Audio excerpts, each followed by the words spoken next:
Jaz mislim, da je tak dogodek ena super priložnost, da se tukaj podjetniki delimo med sabo svoje izkušnje. Nenazadnje vsako podjetje, vsaka družina je ena svoja zgodba, ena svoja entiteta, ima neke svoje skrivnosti, svoje recepte. Ni samoumevno, da otroci prevzamejo podjetje, to je dejansko poslanstvo staršev, da jih pripravljajo na to. In tudi prevzem ni trenutek, ampak je nek proces, ponavadi traja od 7 do 10 let. Pred kratkim sem se začel spraševati o naslednikih. Otroci so še v obdobju razvoja in še iščejo svoje priložnosti v življenju. Obstaja zelo velika možnost, da imajo tvoji starši nekaj takšnega že, o čemer ti uživaš, in v bistvu ti bo vedno lažje v življenju delati zase, kakor za nekoga bližnjega. Pri tem procesu zelo pomaga kakšen zunanji strokovnjak, ki ima izkušnje na tem področju.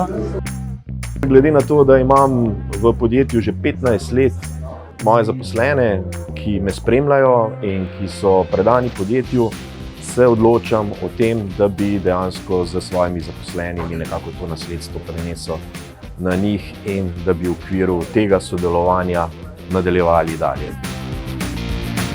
Se pripravljam, da bom v nekaj letih prevzela podjetje. Mi je bilo tudi danes to zelo zanimivo poslušati, ker smo se srečevali seveda z istimi težavami in vem, da to ni enostavna stvar. Prepričana sem, da v Slovenian Business Clubu imamo dosti primerov dobrih praks in se lahko učimo eden od drugega, izmenjamo izkušnje in potem res najdemo tisto, ki je najbližja našemu primeru. Rešitve so, samo moramo najti, katera je najustreznejša za to, za našo generacijo in za next gen.